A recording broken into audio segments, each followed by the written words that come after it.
Just live now on YouTube. I'll take just a little bit of time from the technology on this end just to sort of catch up so that we're all on the same page. There we go. Good. That's it, we're live. I'm sure Jeremy will pop in a minute or whenever. Yeah, he said he was on his way, but it's nice to be back. I haven't seen you for a bit. No, I guess it would be like one, like 3 weeks, almost a month. We haven't really sat down and connected. Super. Yeah, Just something other like than that. check it, like awesome. Yeah, because Yeah, it but was, you had a good time? yeah, it was a really nice time. I guess everybody who's watching this will also recognize just sometimes the pressures of family life, especially when you're sharing a place with your parents. Again, Christmas and everything and visits and things, those things can be quite fraught, but also really, really rewarding. So, Yeah. hi, Oh, hi, Jeremy. You're muted. Hello, everybody. hey, Jeremy. Cool. Okay, so we'll be admitting people who are coming on live as you come in. So I'll be keeping an eye open if you're popping in. If anybody is joining the Zoom, if you did want to come in and join the Zoom and sort of either be here with us or like kind of listen in the background, you can go to www.coursesforspirit/workshops and just click on the YouTube button and it'll bring you in there. So that's Courses for Spirits, FOR, Spirit at, .ca/workshops. And then you can just come and join us now. Otherwise, for you, everyone in YouTube land, I shouldn't say things like YouTube land, should I say? That's really corny. Whatever. Well, Internet.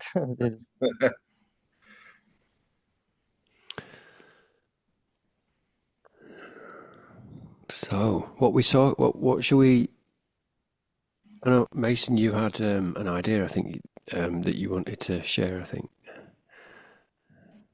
Christy and I were talking at breakfast about, um, yeah,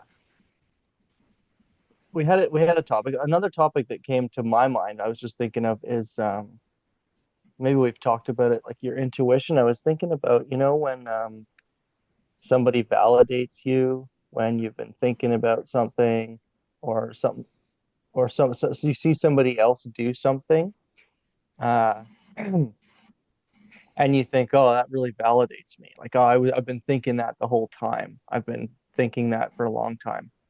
Uh, but now that I see somebody else doing it, I've got the courage to do it.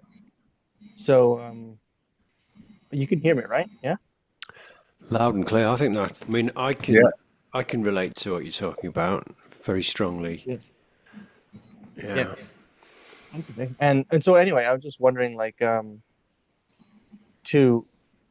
like, what is that? Is that your intuition, or what is that happening? And how could we maybe catch on to that voice sooner? And how can we bring it out for ourselves?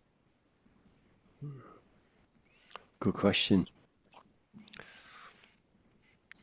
So, yeah, I'm just wondering, like, that has that's like that could be tied. You could talk about that spiritually. Like, am I getting divine guidance? Is my intuition a form of, am I getting some spiritual guidance? Or you just talk about it like non-spiritually? Like, what does my gut tell me? What have my past experiences told me? Like, what am I, it doesn't have to be spiritual, but it could. Well, I can answer. And what's coming up for me now is the idea that, well, not the idea, the experience what I heard you say was there's those occasions when there's something that you really want to do or something that you believe in, and then somebody else demonstrates that they're living that, and it's somebody who comes into your consciousness somehow, maybe somebody you know or somebody you've heard about, or somebody you're interacting with, and you go, oh wow, yeah, you think like that too, or you're doing that too, and then you feel a greater sense of energy and confidence that you can do a similar thing, or is that what we're talking about? Yeah. Yeah, something like that, I mean, and it's cool to talk about this with you because when I just had the idea came to me in all those words. So I'm trying to figure out like what even exactly are we talking about by us sharing this. So I think it's like, you know, we're talking about like inspiration, I guess. How like we're getting inspiration from other people to do things, and how do we maybe inspire ourselves differently or something? Like it's on that topic. I just yeah, can we get some of that fire for ourselves? Or is there something unique and special from connecting with other people and like observing other people do it that breaks us out of our shell, you know? And then the other thing that comes to me is, well, maybe it's not an either or. It's kind of maybe exploring how those things work together. That we can have it for ourselves, we can bring it to other people, but actually being connected with other people and seeing somebody else. It, for instance, seeing for me, one thing I'm thinking about is there's this thing called the Peace Project. And what they do is they bring together people and they talk about how they've found peace with each other, or their process in finding peace with each other. And that would be people who it would be difficult for them to really connect in a respectful and loving way as humans because of some stuff that's happened. So the one that I went to was there was the daughter of an MP who'd been killed in a explosion, and the person who'd set the explosive, and they were talking about how they'd over a period of many many many years they'd had this ongoing dialogue and they'd learned to understand each other, and although they wouldn't call themselves each other best friends, they had a lot of compassion and empathy for each other. That's incredible. Which is incredible. And they do lots of things like that. And I was really lucky to be there in person to experience it and be in the room. And so something about being in that space with those people, hearing that story, but hearing it from them, their lived experience, that emboldened me to think, well, I can be more compassionate. Wow, if you can do it, then I can let go of some of my much more petty reasons why I'm holding a grudge against somebody. And Mhm, so mhm. that's kind of like, when you shine your light, you allow your light to shine, then it emboldens others to let their light shine as well.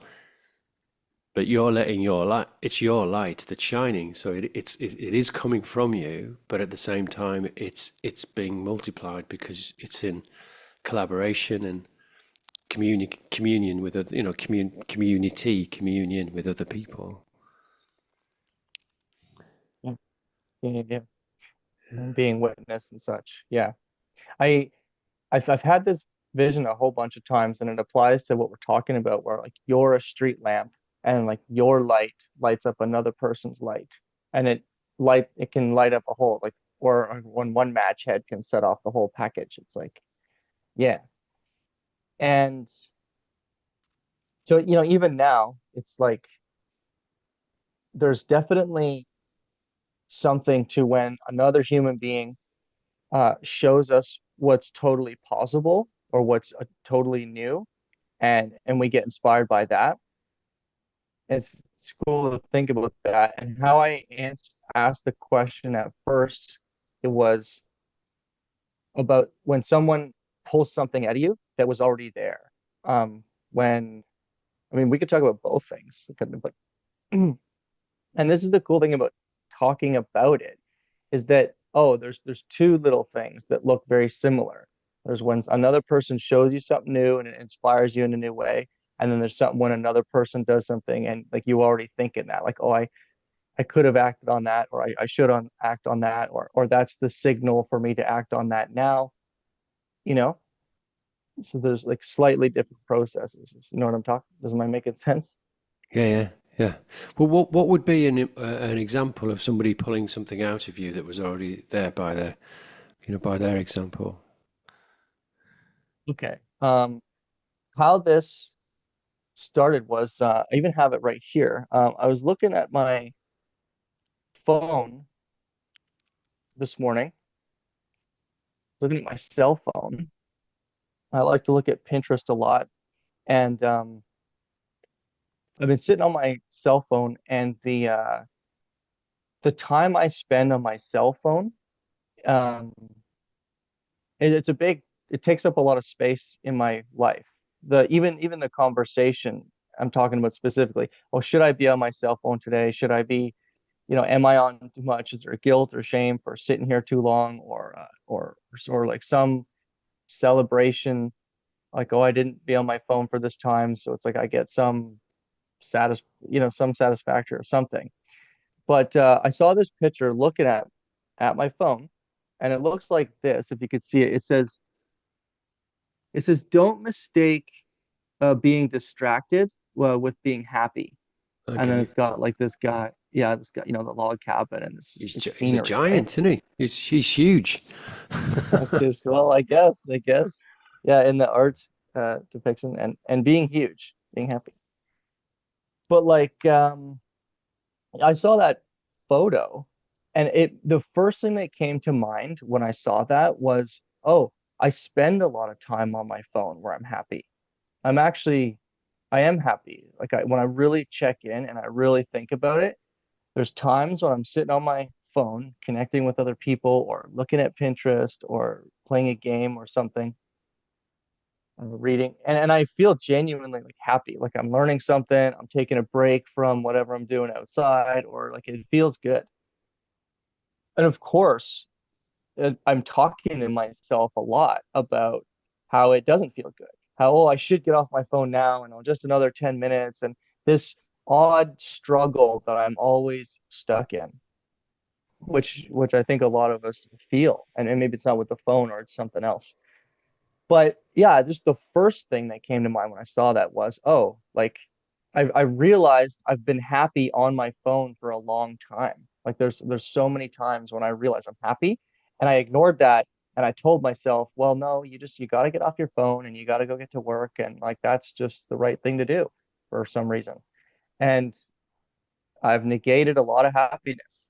And so somebody else made that art and that art came my way and showed me, oh, I was thinking that. Like, oh, how could I have caught that voice sooner and maybe spent less time being hard on myself? That's the real idea that I was trying to get at. Hmm. Okay. Which all sounds to me also, I don't know, Jeremy, what do you think about this? I mean, I think the what I'm hearing is simply that you're conscious, you're aware of your own awareness, Mm.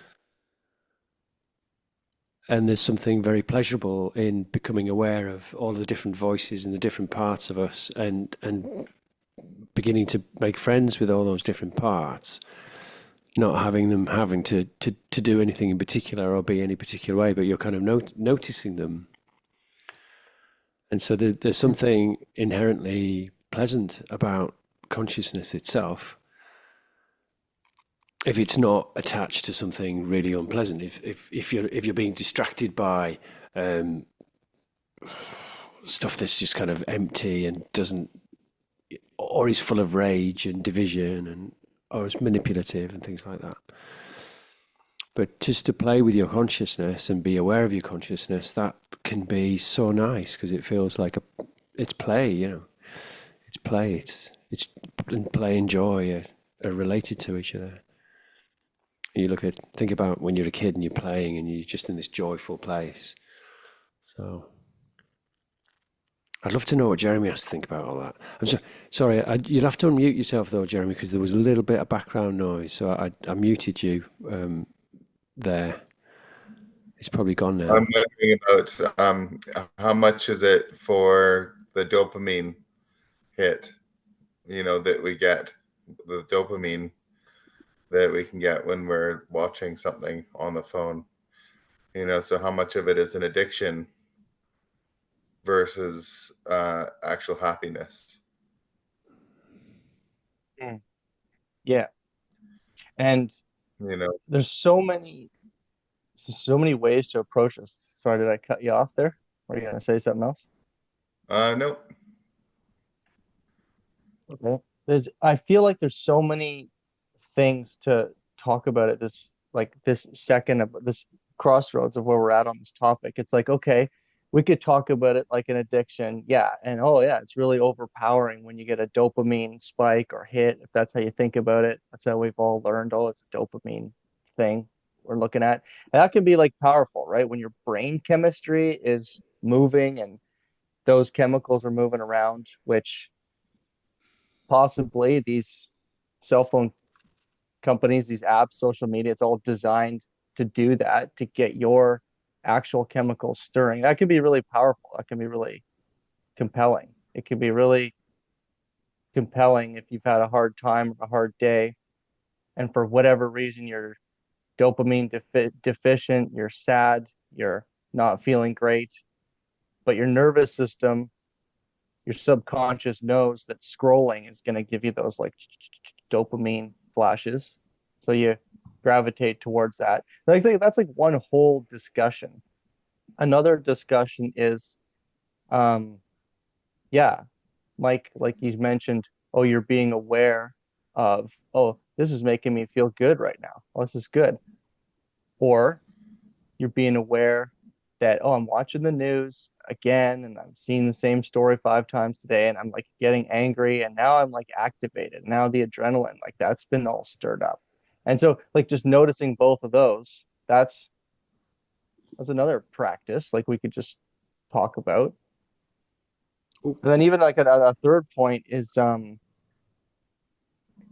like practicing catching yourself. Like if awareness is the name of the game, practicing catching yourself. Like I practice catching my voice. Oh, I'm going to be aware of myself. Like I'm in meditation. I'm going to be aware of myself in meditation, of how I'm feeling, what's going on, what are my emotions. And yeah, like I said, how this point where I've spent so many hours on my phone telling myself that it's like a bad thing and that I'm still doing it. So I'm in this weird limbo phase of I'm doing something to relax, but I'm not giving myself permission to fully relax into it. So, how could I use our meditation skills? How could I use observing myself, that skill, to like spend less time in that weird limbo stage? Well, is it desire and Like, satisfying desire? I don't know. And maybe we just talk out of maybe this is a talking point. I gotta understand that space so much more that I'm talking about. Is it desire? I don't know, desire to spend a little more time resting, spend a little more time on my phone? Am I aware that I just need 10 more minutes? Or am I aware that, I've spent 10 minutes over and like I'm not even getting a reward value out of this? I'm just kind of doom scrolling. I'm doing the same thing. It doesn't actually even feel good. Like where am I? What am I doing here? You know? Yeah, So that's why I desire is wonder. like through that. Yeah. Yeah, desire. Well, like when it comes to food, right? There was a question about when is it their metabolic need for food, and then when is it desire? And Mm, so that's important because of the um, one is satisfying and one is not. One is, so desire tends to leave us wanting more, and we keep craving it. And so where metabolically we have a certain amount that we need, and we choose the foods that we need. And I don't know if I know that with food, that's something that, like, let's say eating a bag of potato chips, a packet of crisps. I could, at one point when I was dealing with overeating, I would eat a whole bag of crisps, a whole bag of chips, and I would still be hungry. And that's because I didn't get what my body needed. So then, when I started exploring food, and I would have, let's say, a bowl of blueberries with some cereal and some granola, and I would have that, and that would actually satisfy me. So I didn't want any more after. Whereas the packet of crisps, I'd eat the packet of crisps and I still wanted more. And that's because my body wasn't getting what it needed. I was not getting all of the minerals that my body needed. And so even though I was eating, I was filling my stomach to the point where I couldn't eat anymore, being over full, but it wasn't with what I needed. And so that I was still hungry. So then I was still stuffing more in, even though I couldn't physically, at one point I couldn't physically actually stuff any more in. And so that's kind of the fine line between what desire is and what is wholesome. And so I wonder with the phone, how much of that is nutritious, is the kind of variety of nutrition that you need, and how much of that is just satisfying desire, like the packet of crisps. Interesting Good question. question. Good question. I like it.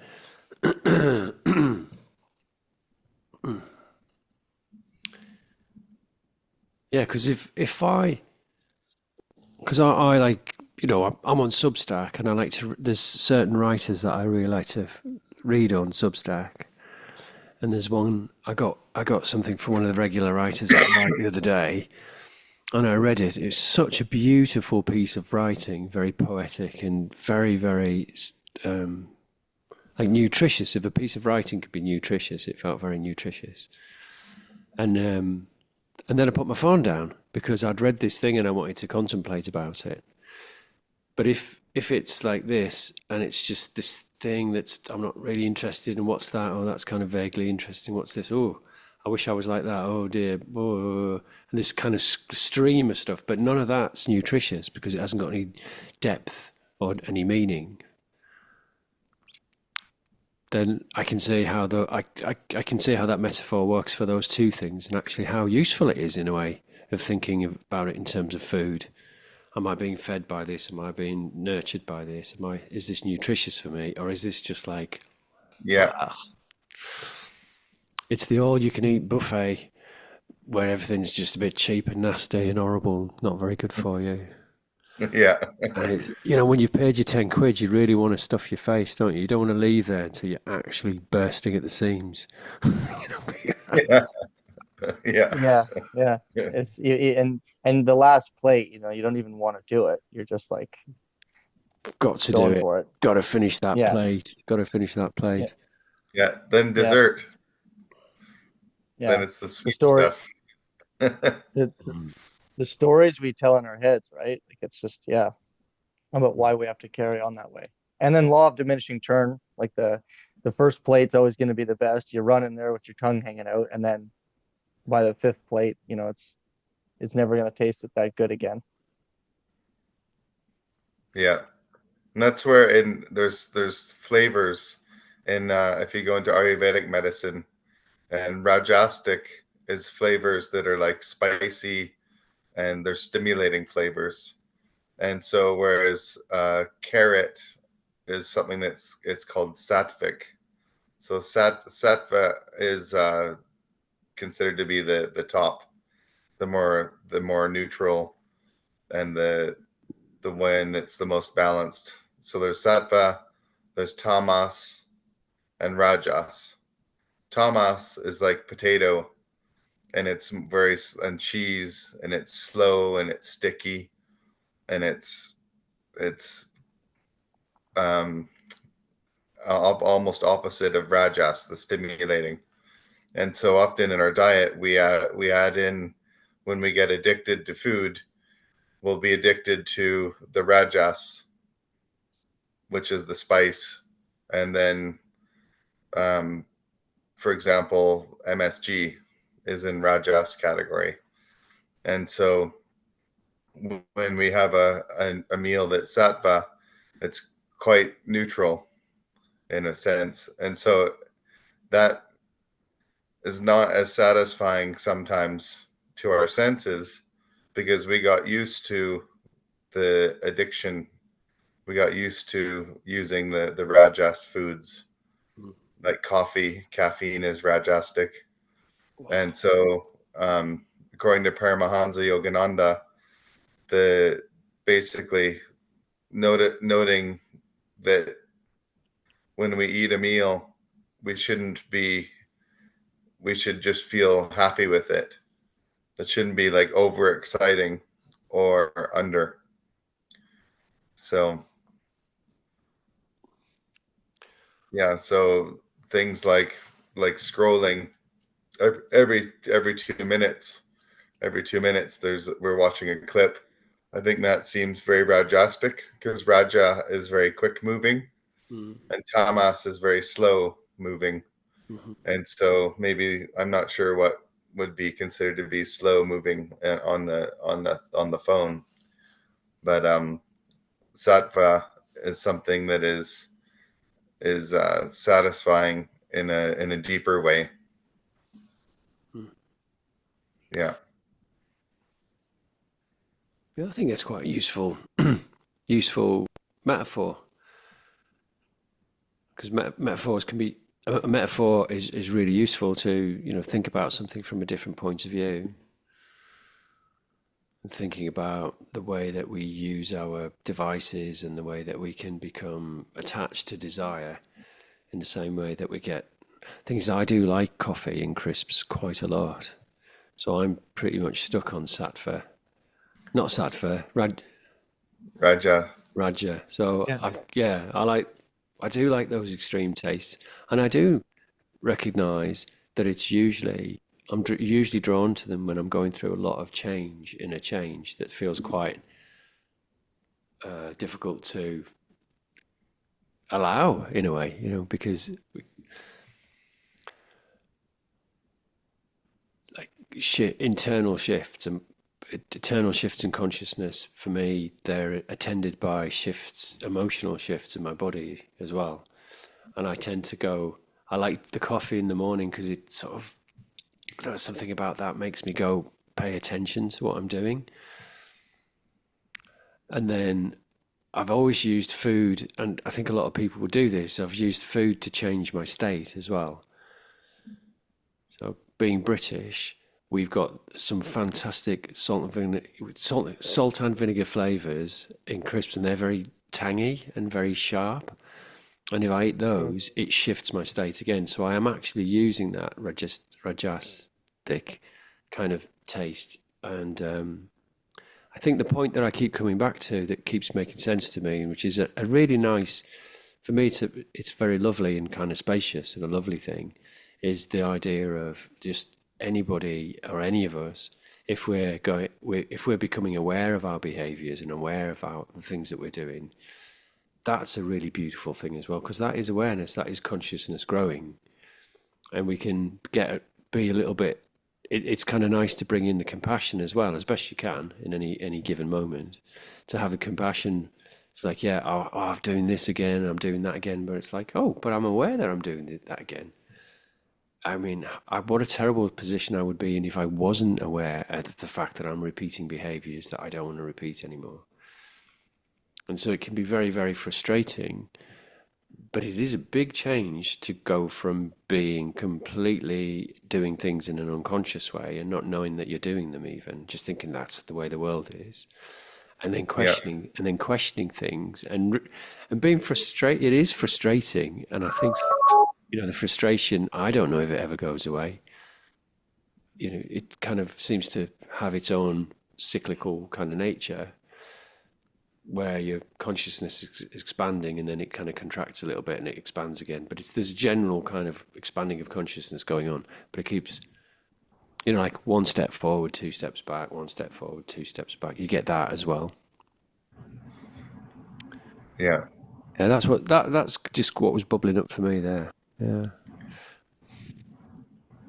No, it's good. And so I just excuse me. This is an example of how I asked the question. It's like that, oh, you learn how to move through life and you learn like, oh, a little bit here and you make a mistake, it's back, and you look around, no one's teaching me this, so you push the envelope a bit and you like learn and you grow your consciousness that way. That So like, I've been doing that a lot in my life. And when you tell me like that's how you experience certain parts of reality, I go, oh yeah, like me too. Like that validates me too. Yeah, that's kind of like the answer to the question I had also earlier as well. Uh, Yeah. Yeah. There's a Einstein mentioned that particles act as there's an action that's called spooky action at a distance, and it's where a yeah, particle way over here has a change, and then all way over here, the particles they're in sync with each other, and there's nothing. The reason why he called it spooky action is because there's nothing clearly linking the two, but obviously they're linked, yeah, and so that's why I wonder if somebody having a creative idea or having an idea and how they might think of it wherever they are, and then you come up with the idea as well, and then once in a while you connect with that. yes, yes. I think there's something to, you know, like the way that Mike is describing his interpretation of reality and like your consciousness kind of expanding and growing that way.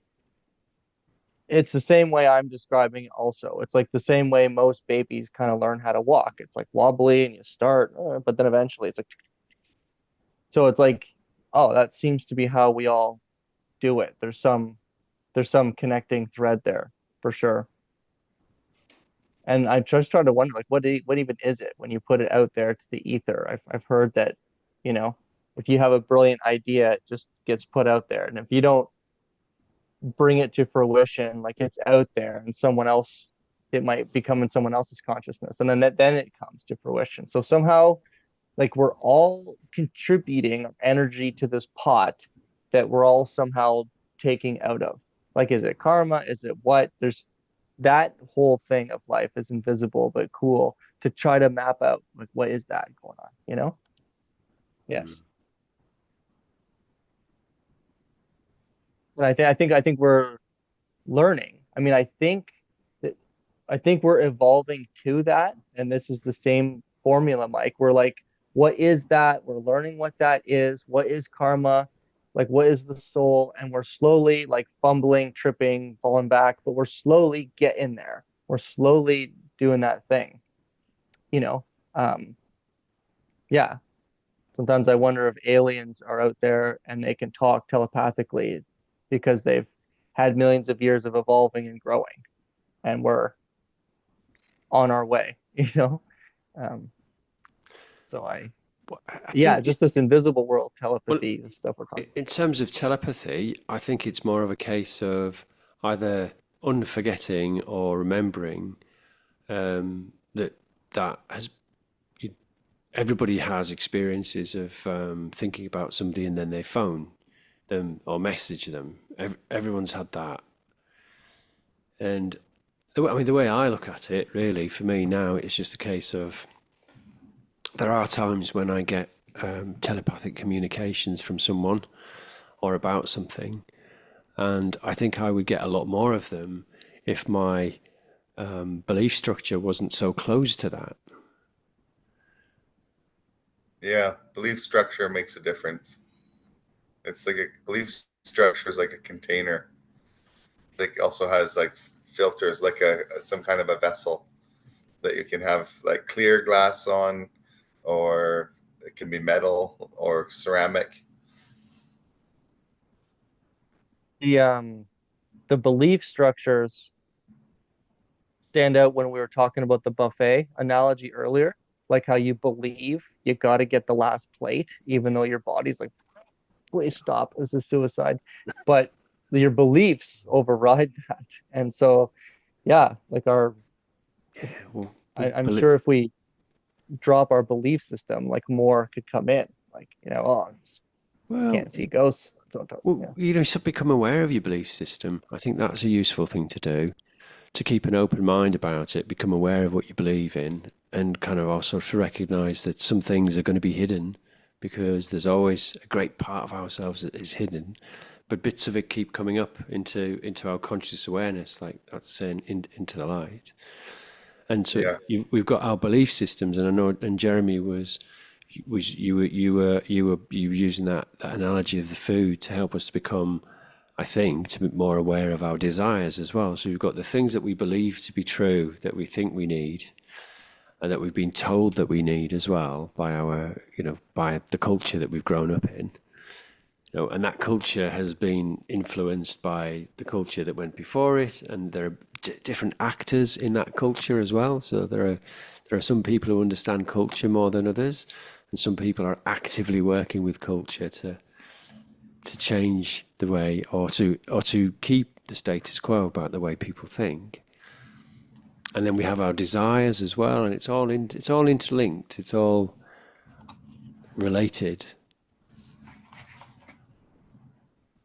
And desires can be absolutely fantastic things. It can be a wonderful thing. I have this incredible desire to help the people in my town have a more beautiful experience in the park. That's my, and so your desire is that, and then you're going out and you're litter picking and you're organising other people to litter pick, and you have a positive effect. That can be a very positive desire. But also our desires can also lead us to being selfish and kind of feeling separate, and a sense of victimhood, and I'm not good enough, or getting hooked on something because you get stuck in the dopamine loop. Oh, if I take that thing, I get this pleasure rush, and so I'll take more of it because I'm getting less pleasure, and then I just stuck it. So there's all kinds of ways that we can get temporarily delayed on our journeys towards just a more compassionate and a deeper knowledge of who we are, an openness, curiosity. yeah. I just opened a book, A Course of Miracles. Oh, Just opened it to a section, which is lesson 312. I see all things as I would have them. Perception follows judgment. Having judged, therefore we see what we would look upon. For sight can merely serve to offer us what we would have. It is impossible to overlook what we would see and fail to see what we have chosen to behold. How surely, therefore, must the real world come to greet the holy sight of anyone who takes the Holy Spirit's purpose as his goal for seeing, and cannot fail to look upon what Christ would have seen, and share Christ's love for what he looks upon. yeah. Ooh. So shall I translate that into simple everyday language? Yeah, sure. I'll have a crack. I was thinking not judgment. I was thinking not judgment just before you read that, but judgment, such a thing. But yeah, please, Mike. Well, yeah, exactly what you're saying. So this is how I think about it.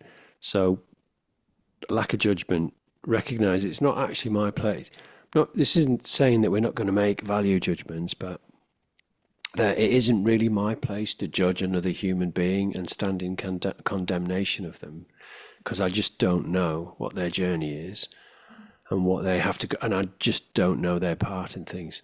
That doesn't mean to say that if somebody's causing harm and I can stop them in some way, or make things safe for them and for other people, not to get involved. It's not saying that, but just this internal, oh, you're like this and you're like this and you're like this, and I know, I know, I know. No, we don't do that. But it's Mm. also saying that when we're looking for the light in another person, when we're looking for the good in another person, and when we have the idea that there's something beautiful and sacred about the world, about ourselves, and about all things, and we're looking for that, yes, we will see its opposite, but we keep looking for it. And then we find that maybe we lose faith in that, and we think, actually, no, we're in a scary world with scary people. But you keep coming back to it, and you keep looking for the light in the other person. And then you get these moments where you begin to see the world, you see the beauty in the world, and you find the beauty in other people. And the more you're looking for it, the more that starts to get reflected back to you, because it's what you're looking for. Yeah. Mhm. Yeah. You can Doesn't try and mean bring to this back. say to, not pay attention to the stuff that's problematic and needs your attention, but it's saying, even though all that stuff's coming to you, you're looking for you're looking for what you really want to find, which is the idea of that, the Holy Spirit, which is the idea of the love of the infinite, the sacred love that's beaming at us from the sun and the moon and the stars and the earth and all of the natural things, are beaming this love back at us. And so it's looking for it, and eventually it starts to come. I don't live in that state. That's not me. I'm not saying that's where I am. But that's the journey. That's the focus.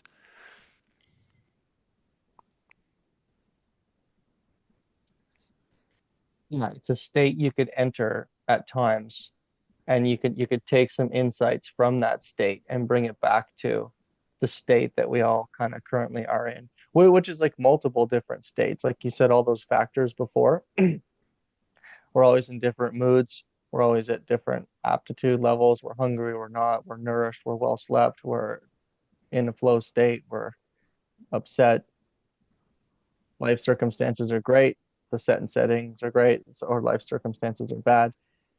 And I'm hoping that part of what we're talking about, or part of these tools that we're collecting, or these ideas that we're discussing, that part of it can help us in all of those states. I mean, it's like spiritual Sundays, and we come here for some specific intentions and such, but then we've got the rest of the week. So I'm hoping that something that we're doing on these Sundays fits into the rest of the week. The whole spiritual means like anything, right? To me, anything can go under the umbrella of spirituality. So we're talking about everyday tools, practical stuff, these deep questions that what's the meaning of life? That question doesn't really fit in to everyday life anywhere. It's a really hard one, but all this stuff we're talking. Oh, you mean generally people tend not to talk about those things or ask those things of themselves or others? I mean, well, when we're in everyday life, it seems like, in one way, society is, yeah, not focused on the question of like, what's the meaning of life? We're getting caught up in this Rajasic, fast-paced thing. That seems to be like, it seems like a lot of societies have that going on, or the societies Yeah. that we're Produce, coming produce, from. produce. Yeah, Yeah. yeah. And and yeah, I mean, there's a lot of people out there that are working and fulfilling their purpose, and they're making society turn with their fulfillment every day. But yeah, there's what's going on here.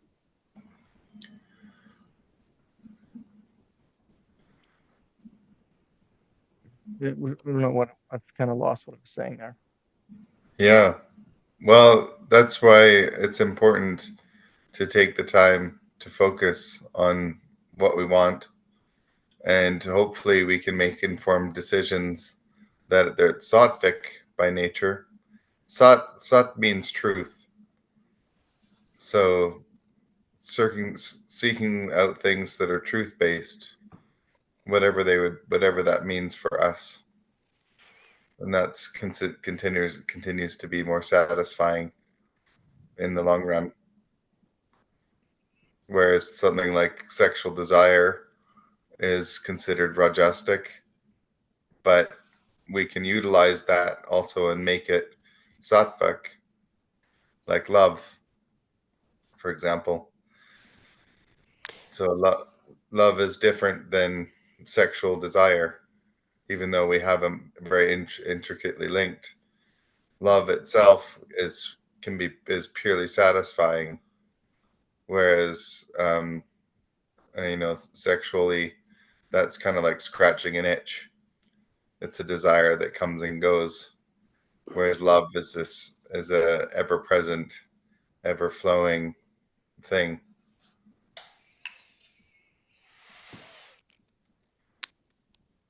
Yeah, Seems like I don't experience love as an ever-present, ever-flowing thing.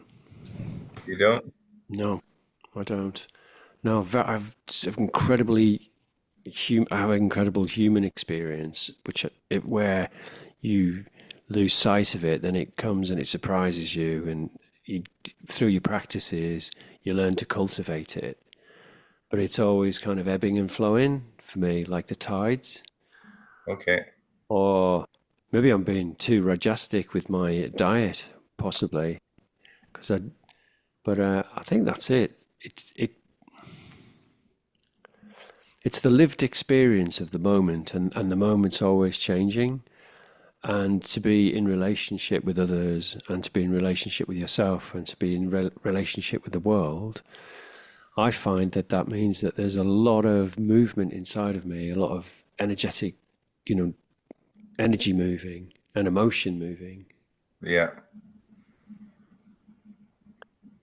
And I find that my ego identity does judge other people, and it jumps in really fast with it. Yeah, the ego is a fast jumper. Wow, it's quick. And I also find it satisfying that I'm able to sort of be okay with my ego now and watch it and kind of greet it and notice what it's doing. It's like I've got this slightly kind of problematic twin self here with me that keeps doing stuff, and I'm like, yeah, okay, it's all right, don't worry, we're in. And there are other times when I'm taken by that into that ego identity, and I really feel hurt by the things that are happening in the world, and I get frightened as well. And I think Yeah. it's okay to have the doubt and to weave and to kind of all of that to go. I think with a spiritual narrative, I think it can be a little bit. I think it can be. I wouldn't say harmful, but maybe not so constructive if we were. And I'm not saying we're doing that. We're not doing that here. The idea of things that should be like this, and you will experience unconditional love and things like that. And if you're not loving people unconditionally, you're doing something wrong. We're not saying that. I just thought it's good to talk about it on the live stream. Is that we must ground, I believe, we must ground our spirituality in the confusing experience of being a human being and Yeah. walking around flesh and bone and so many other versions of ourselves, which sounds a strange thing to say, but it's like we're all one consciousness. If we're all one consciousness, we're all kind of different, we're all versions of this thing, this unthinkable thing that we call the divine. And every single different version of ourselves is completely autonomous. Like when you're having a dream and all the people, there's all these figures in the dream, and you think, well, they're all doing their thing. Some of them are a bit scary, and some of them are wonderful, and some of them this and that and that. And you think, wow, they're all autonomous. Well, they are autonomous. Yeah. And yet, at the same time, that's your dream. You've created the whole thing, but they're still autonomous. So you can sort of take that Is that into your waking life as well and realize there's a similar thing going on. Jeremy would have a lot to say about this, I would have thought. Yeah, yeah, it's cool analogy? amazing.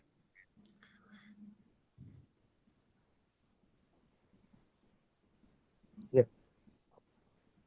And I never thought about the dreams, like people like that, in your dreams or consciousness. But you dream a lot, Jeremy, or you work on dreams a lot, no? In that way. Yeah, yeah, I do. Yeah, dreams. Um, and that's where, there's a saying that we're in a dream within a dream. And so as we meditate more, we begin to wake up and we become more aware of who we are really. And so, and so that's part of the process. And just like with desires that can be in dreams, desires can be in regular life, and we can have desires that are never satisfied, and we can have desires that are satisfied, that basically once we satisfy them, we don't crave them anymore. um, yeah, and so in dreams there's different aspects to the dream world, and so we can have characters in our dreams, like Mike was saying, characters in our dreams that are different, maybe that are a bit aggressive or that are more gentle. And just like that in the real world, in this dream world, this regular dream world, let's call it 3D world, we have all of those different characters. And then when we meditate, we can wake up to a different level of reality where all those dreams, the 3D dream characters are also just figments of our imagination. And in a way, that's where we start to basically see people as light, and we start to see things as interactions of light. Yeah. It's cool taking it to if you see people as light because you look at life like a dream, so you see people different. That brings in the saying that if you change the way you look at things, the things you look at will change. So I'm sure if you're looking at people differently, people will treat you differently, they'll change, you'll treat them differently. Yeah, I feel like exactly.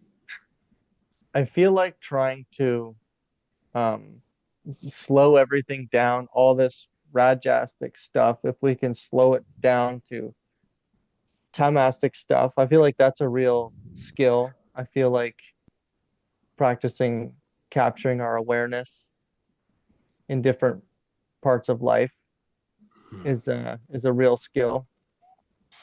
So I don't know, it's just nice to kind of come sharpen these skills with Mm. you guys, or at least talk about it, or at least get validated that those are worthwhile things to do for me in my life. Yeah. Yeah, definitely. Slowing. Yeah, definitely. The thing that just before we came on, I was doing some drawing and just sitting with a pencil and doing some drawing. And I went into this lovely, lovely state of just feeling absolutely peaceful right in the present moment by doing the drawing and giving the attention to my drawing. And maybe people might think, yeah, but I can't draw. It's not, which is difficult because if you're thinking, oh, I can't draw, this isn't worth anything, then you can't really get into a peaceful state from drawing but you can become aware of the fact that you're giving yourself a hard time about even trying to do something creative, because it's actually being creative in some way, cooking, sewing, building things, you know, making marks on paper, making some bits of music, or creating something in some way. That's one way that you can get into that loving space. you can slow things down because you're creating, not try. And it's slowing down and getting into the creative process, which is why I think a lot of people discovered creativity during lockdown. Is they had to find their lives were so busy and Rajasic, and then the COVID pandemic came, and people discovered, oh, I've always liked doing this, or I've always wanted to try this, and people try to do more creative things. And being creative is a very core part of being human, and it's a core part of slowing down as well. Mm-hmm. I'd say that in the yeah, yeah, being creative is a core part of being human. Being creative is a core part of slowing down.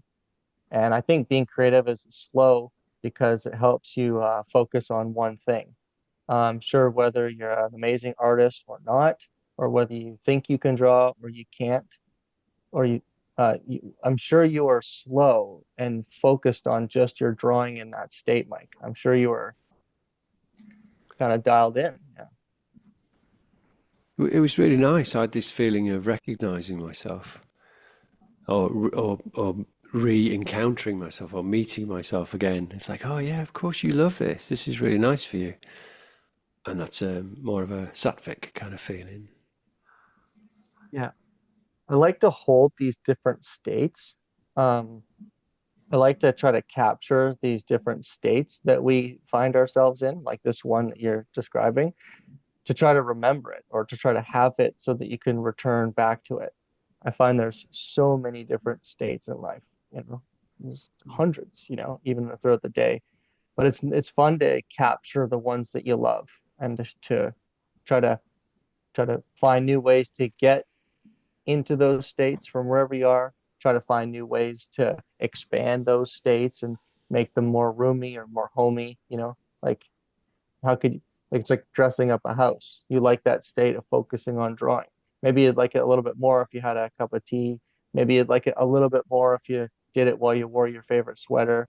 Maybe you'd like it a little bit more if you had your favorite music on in the background. Like it's just, and then slowly we really build these states. We hang on to them and we have them for when we need to go to them. Meditation is a great state. It's a great state to be in. Meditation could also be a great state to get in before you get to another desired state. Maybe you're here and you want to ground, and maybe you're at this state and you want to get to this one, but first you got to ground and meditate and relax so that you can properly enter, because sometimes you can't just go straight in. But yeah, I like thinking about states, talking about it. Talked about so much cool stuff today, even though, yeah. Being aware that you're going, that there are different states inside of you, and you experience different states of being across your life and period, a day or even an hour, sometimes a minute with me. That's good. I think that's a great place to be, is noticing that. I think that's something to really keep coming back to for me today anyway, is I could come back to the drawing and then find myself going, oh, well, that wasn't as good as the last one. Or I don't feel, oh, I'm not really enjoying this. Oh, I should really be doing something else. So I can't go back to drawing and it's always going to bring me into a present moment state. I'll have different relationships with that at different times. And so this is kind of the unpeeling of the onion, is recognizing that is a good thing as well. So we're recognizing our own inconsistencies and coming to terms with those. All of that there's this constant letting go, constant undoing, and refusing to take a position, and making it, oh, it's this, it's this, it's this, it's this, it's this. It's like this curiosity about what's happening and things unfolding. Yeah, curiosity. Just making notes here. I'm not looking away. Just making notes. Yeah. So, and all of the changing states, the changing weather, the cyclical moments, the cyclical aspects of our lives. I think really the encouragement I would like to, the encouraging thing is that we're having a conversation about noticing all of these things and becoming aware of them, and that there are people all across the planet having conversations like this, and some people tuning in to our conversation, and maybe that's sparking other conversations, which is coming back to what we were talking about before about, well, all those different spooky action at a distance, but all of those conversations where people are beginning to become more aware of just what's going on inside of us all, and how we're treating other people, and how our states are shifting, and how confusing and contradictory it is to be human, and how we don't have the answers, but we're really open to finding out what they are. So somebody having that conversation in Fiji and somebody having that conversation in Tennessee, spooky action at a distance, those things are linked. And actually having these conversations, getting together, meditating, sharing ideas, being open and curious is more powerful than maybe some philosophies would want us to think. Yeah. I think so. I think so. When you talked about these people over here having this conversation and these people and those people, like I picture a pot of boiling water, and when it's like calm, and then you see all these little streams of bubbles, and then eventually it becomes like a bubble, like a roll and boil, and the state of the pot has now changed. I think we're like the pot is the earth, and it's gonna do that. I think that's the point of all this. Yeah. And also too, when you're saying it's the skill of practicing, like catching your awareness, catching your mood, what state am I in? That's it. The whole point I like that is so that I simply like don't get stuck in a previous state. It's nice to grow and evolve and do the expansion, but if you're not thinking grandiose and I'm always got to be stepping into my higher self at every turn, that can get actually exhausting. Sometimes it's simply just I don't want to be stuck in this state. I don't want to be stuck in this state, you know? Yeah. Even if you're like in a bad mood and you have to accept that you're in a bad mood and that you're going to be in a bad mood for 4 hours. And sometimes that's the only way. But yeah. Um, yeah. Yeah. Self-acceptance. I was reading. Yeah, oh, sorry. Go on, Jeremy. Sorry. no, that's right. With kindness. Accepting ourselves with kindness. What were you reading, Mike? Well, I'm reading millions of books at the same time, as always. I've got Alan de Botton's The Therapeutic Journey. He's a really lovely writer. He writes very compassionately. And one of the things that was in the book that I hadn't really thought about was the fetal position that we take when we're born into. We're kind of curled up in a ball, Yeah. And for the first at least 9 months of our lives, there we are in that little ball. And he was talking about, just going to your point about sometimes the world's really too difficult. And he was suggesting, look, don't underestimate the power of curling into a ball again and consoling yourself and allowing yourself to feel all of those things that are messy and difficult and human. We don't have to be these heroic figures. We can curl up into a ball, and our body will know that it will process those emotions. And at some point, we'll feel that it's safe again to uncurl again, and so we're uncurling, and we're accepting ourselves on every level. Because it's a very subtle little tricky thing that the ego will do, is try give you a spiritualized ego, where you think you have to do all your practices perfect, and that you have to be a shining light, and you have to be this, and you have to be that. And it's actually, well, maybe no, you don't. Maybe you don't have to be any of those things. Maybe it's a process of self-acceptance and coming back to love, because love doesn't have any exceptions to it. That's the tricky Yeah. thing, isn't it? Because we're loving our own imperfections at the same time as not saying, yeah, I'll just keep on doing that stuff. So that's why the spiritual thing is it's good to get together and talk about it and to be in communion with others, because it's a very fascinating thing, and it's changing all the time. And I think if you think you've got it, you probably haven't. Yeah. There's so much to True. learn. There's so much to learn. But this is exactly what I was talking about, Mike, because every day I like to have some type of spiritual tradition, whether it's like a quick little prayer or whether it's just a few minutes of awareness. And I always criticize myself the way I'm doing it. I always think I have to be in some traditional way. And I do this every single day in my attempt to be spiritual or thinking or what. And it comes with a lot of criticism. Yeah. And the way you just said that, oh, like have some self-acceptance and it doesn't always have to be so rigid. Like that was the question at the beginning. I think every day, like, does this have to be so rigid? And even this conversation, it's like finally, even a little break in my process, something I work on every day that I don't even talk to a lot of people about because it's kind of so personal. And that's what I mean. It's like there's some things that are so in there, they're so personal, and yet we're doing it every day. We're aware of it every day. But yeah, I don't know, just this cool little answer comes out. I just have to run to the bathroom for 1 second. I have to go. Oh, okay. But this is just when the topic's getting like interesting because something I deal with every day. Yeah. Yeah. It's making me think. I don't know what you think about this, Jeremy, but that's making me think about practice, because the practices bring you into there's something that you can do, and you can.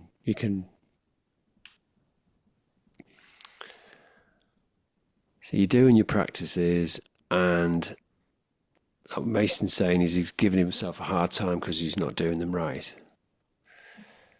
Well, Yeah. would it be possible to accept that we just knowing what the practices is progress, is a good thing, no matter how long you know how long that for how long you've known about that particular practice. And how about if we accept that we're going to do them imperfectly, and we could be pleasantly surprised if we do find that we're going well with our practices. Yeah. But I think, isn't you pulled up the Course in Miracles, and the Course in Miracles says a similar thing that you get from the teachings of the Self-Realization Fellowship. It's that you only really need to put in a bit of effort. The effort that you can put in right there and then, that's multiplied for you, because you're not doing this on your own. You've got Yeah. with the Course in Miracles, is teaching you that you've got Christ as a teacher, you've got Jesus as a teacher, you've got the Holy Spirit working with you, you've got angels, you've got saints, and you've got masters all working with you. And the Self-Realization Fellowship teaches the same thing. Yeah. And there's the sacred, the ultimate, the divine, or however you want to talk about it, is helping as well. Is very keen for you for you to remember who you are. So you come and you do your practices and you do them badly, or you don't do them at all because you forget, but then you keep coming back to them, and that's enough. We don't need to beat ourselves up. That's enough, and Yeah. you just keep on trying to do it a little bit better. Just keep on Yeah. trying to do a little better, with accepting that often you can't.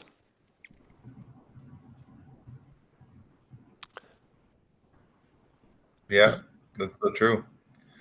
Just working away, plugging away at it, bringing ourselves to a state where we're thinking about meditation or where we're doing whatever practice, and that to know that there's are going to be inconsistencies, and that is part of the perfection though in nature, right? The wind will blow and the seeds will fall where they fall. The wind doesn't always blow the same direction, just like with us. Sometimes we'll be in one direction, sometimes we'll be in another direction. Yeah. Yeah. So I think those are quite. What do you think? What should we do now? Do you think? Because we've been on for more 10 past the hour. Um, Okay. I don't know. Did you get more of a taste for longer format things over the last few weeks, or shall we think about maybe when Mason gets back, having a meditation and then closing up for today? I think a meditation is then closing up. Hmm. Yeah.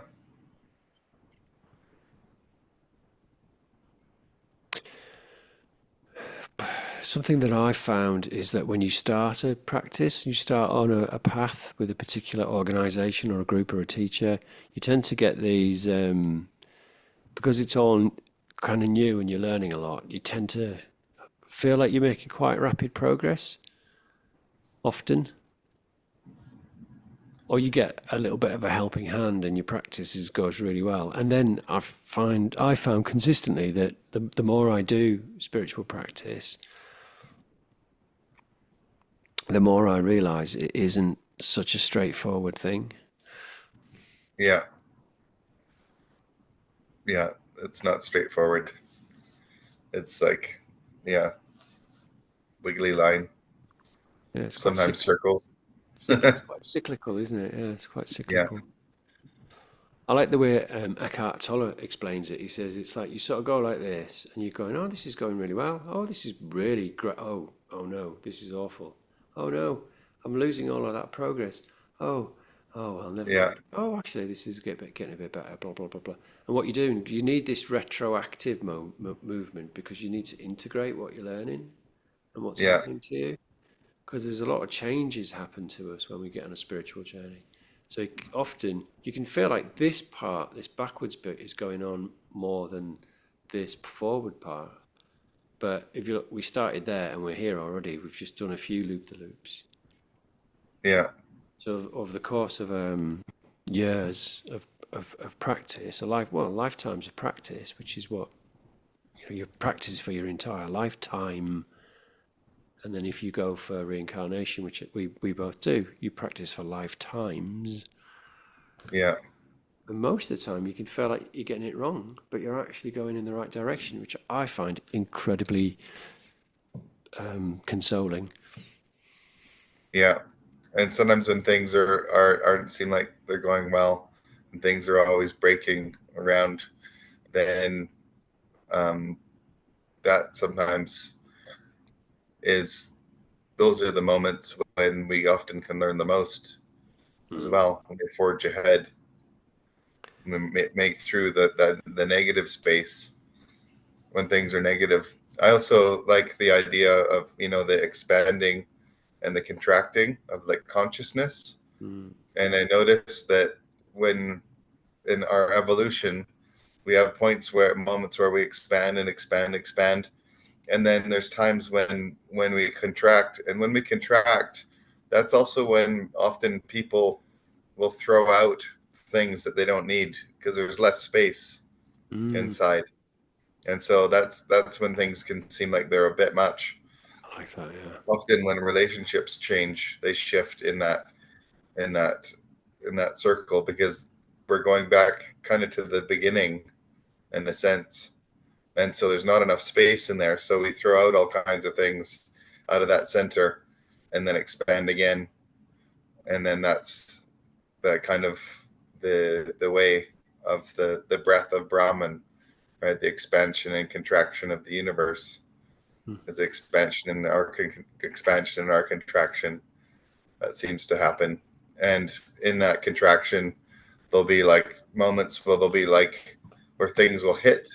Like imagine planets striking each other. And so there's like can be like big sparks or big reactions, big flares of things happening. And that's where things get really fiery, Mm. or they can get really fiery, and then they expand again. So not to worry, we all go through different stages with our spiritual practice, and Yeah, sometimes it just feels like things are just not going the way you want them to, and that's got to be yeah, okay as well. yeah. Best to feel it. if possible, when that's happening, is to be with somebody somewhere who can understand that a little bit, and you can talk it and not be on your own with it. Sometimes we are on our own with this stuff, and that's part of the process as well. But Yeah. while you were having a little break, Mason, we would concoct. We were thinking, because we're past the hour, that we might finish with a meditation today, because we haven't had a meditation. And I don't know. I always like it when you guys do that, because you're both so good at Yeah, it. I like your Mason's meditation day. You guys, that's nice. I like the way we all do it. I'm happy to do one today. I like the way we all do it. I like the way we all kind of come together Hmm. and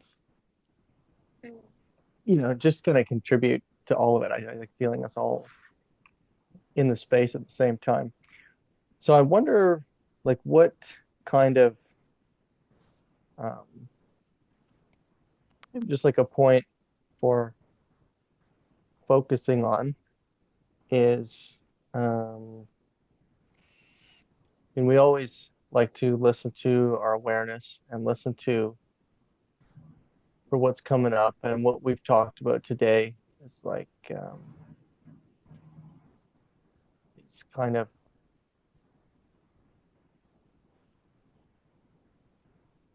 what we've talked about really is our awareness in different states, kind of the power of looking at ourselves in different states, and I guess how Yeah. meditation helps that in some ways. But let's just do, is it okay if we do kind of a traditional meditation, the kind that we usually do? Yeah. You guys want to focus on anything particularly right now, like for this? No, I think focusing on different states and how we can be aware of inspiration, maybe. Okay. Let's just look at what comes up as always. Let's just look at what comes up when we invite a few thoughtful prompts into our meditation space. So Okay. let's go into a meditative state. Let's go into a meditative practice. Let's go into a meditative space, how you'd like to call it, how you'd like to think about it, how you'd like to feel it. Let's take a moment to begin with our breath, simply noticing it, simply working your breath or accepting your breath in a way that feels good. Maybe start with a slightly deep breath into the nose and let it fall out. And push the last little bit out. And when you do that, take another deep breath.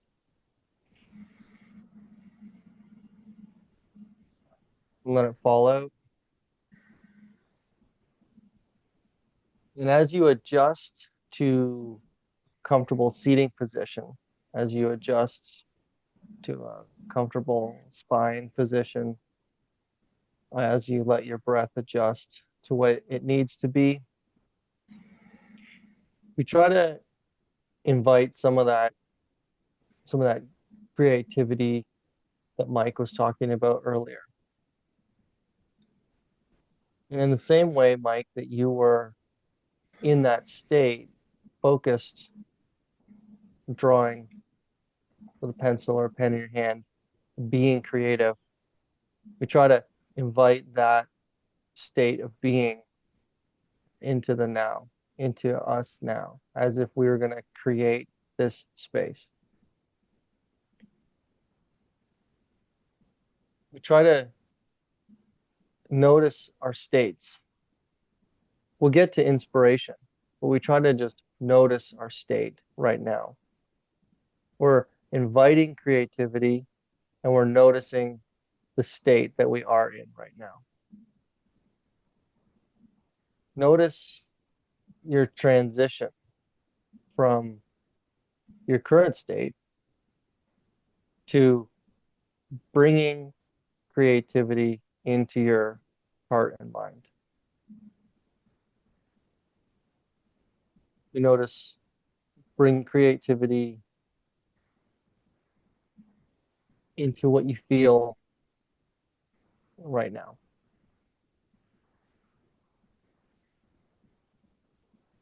Try to notice,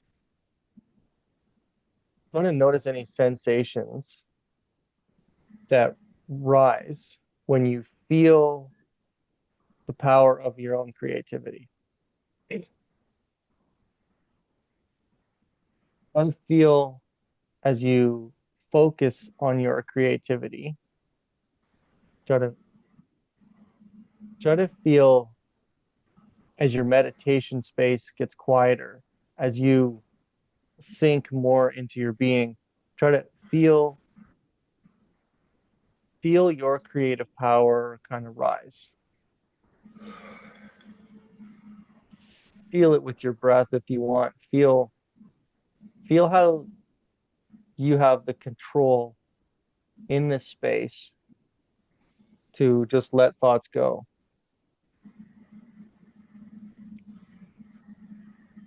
Feel how you have the control to return to your breath, to allow something to come up using the power of acceptance, how you can accept any thought, any feeling right now, immediately as it comes, and how you can let it play out for a moment and return back to center, allowing those thoughts to go.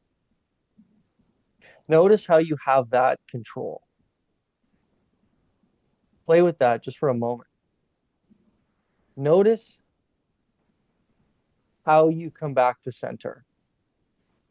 Notice how you allow a thought to pass.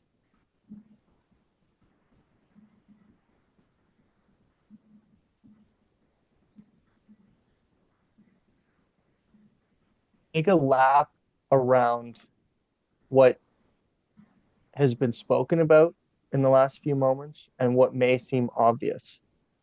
Have another look at your breath.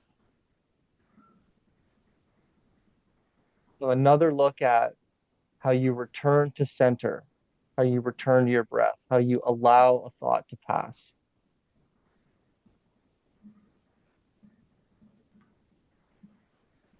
Try and get comfortable with that.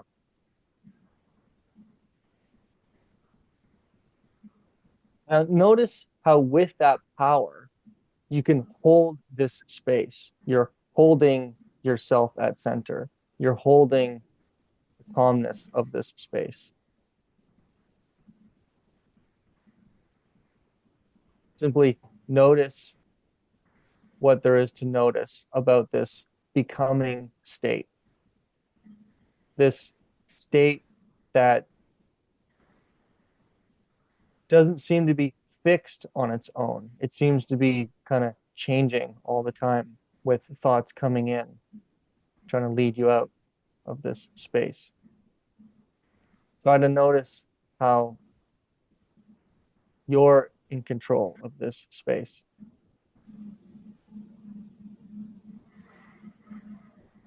Try to ask yourself, what would you call this space, this state, this thing that you're doing, this feeling that you have,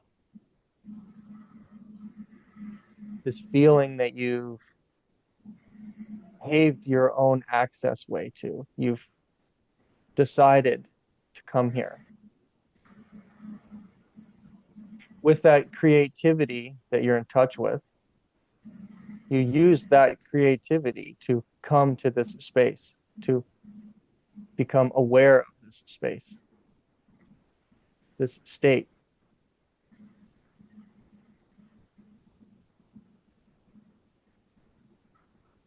As the architect of this state, is both the architect and guest in this state that exists. You can choose how you want it to be.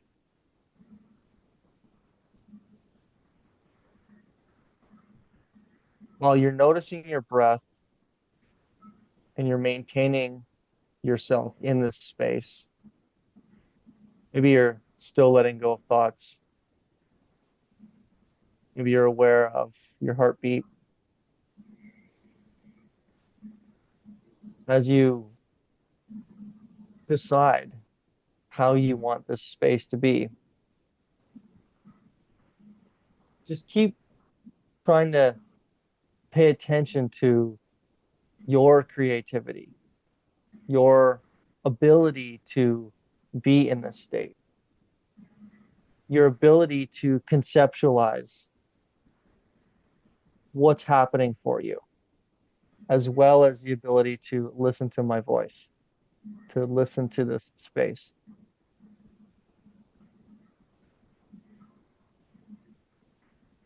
Try to feel what that is to feel like. What do you feel like in this space?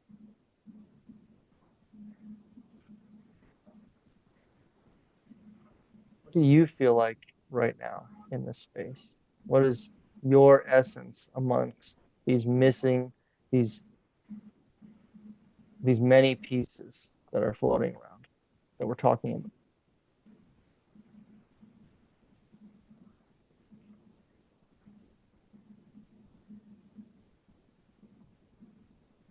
Trying to understand what part of you might want to come back with. Try to understand what part of this space you want to be here for next time you come.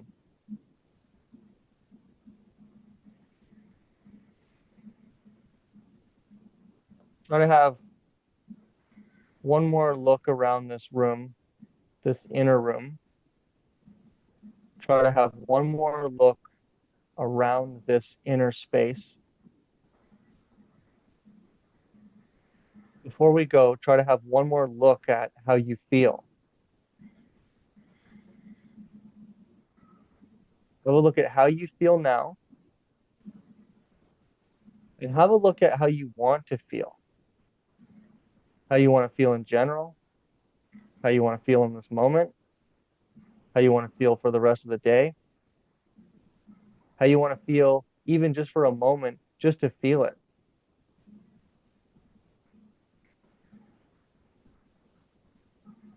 You're going to notice how you feel now and how you want to feel at any time. Try to invite the creativity that you've gotten in touch with to bridge the gap. Try to invite your own power that you're creating to get from where you are to where you want to be. Even if you already are where you want to be right now, even if you don't want to change, even if you want to accept your location or destination as is. Try to notice your creativity, your power in being able to stay there. Try to notice how firmly you are in this place that you want to be. Try to sit where you're sitting, or lay where you're laying, or stand where you're standing with power. Try to extend your roots into this space a little bit more.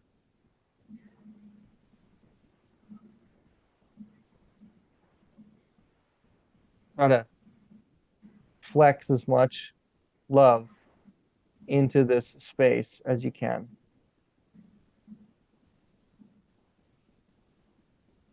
Try to give this space, try to give yourself one more loving sentiment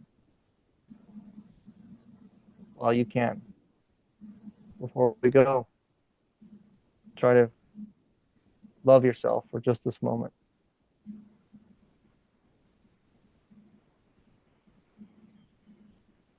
Breathe it in,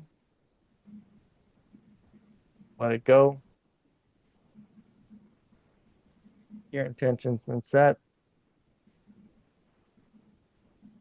And I'd welcome you when you're ready to open your eyes, come back to a state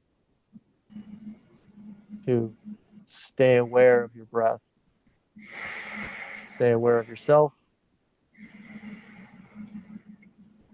and I hope you feel loved going through the rest.